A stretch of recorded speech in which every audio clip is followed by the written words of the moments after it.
Hello and welcome to Cool Shark Racing, and today we've got another track guide sponsored by Amstec Accounting.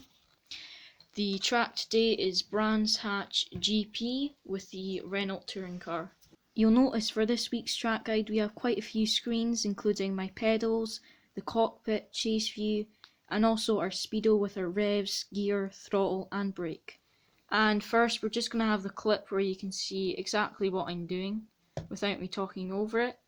And then we will have a in-depth track guide.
I hope you enjoyed that lap. Now we're going to have a look at the lap in depth to see exactly what you want to do.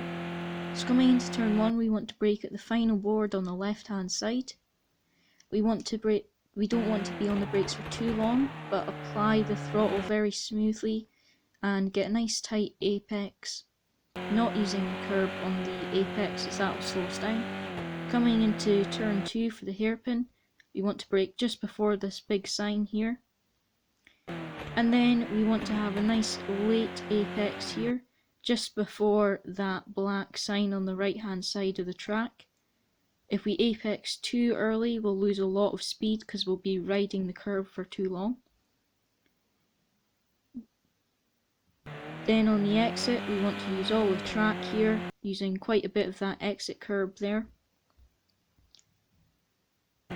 Now coming to turn 3, Graham Hill, we're going to want to brake on the final board on the right hand side.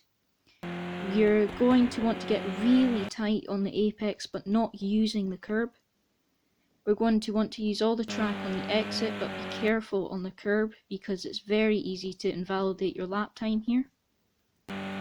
Coming to turn 4, it's hard to actually see a braking zone, so you want to brake just after this white marker on the right hand side, or this gap on the track is where I brake, but if you can't see the gap it's best just after that white board.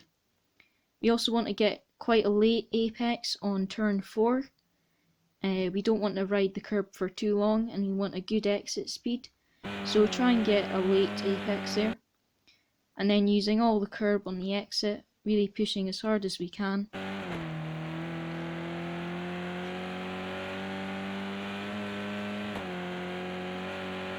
Coming now to turn 5, we're going to want to brake at about the 50-meter board here on the left, so the final board.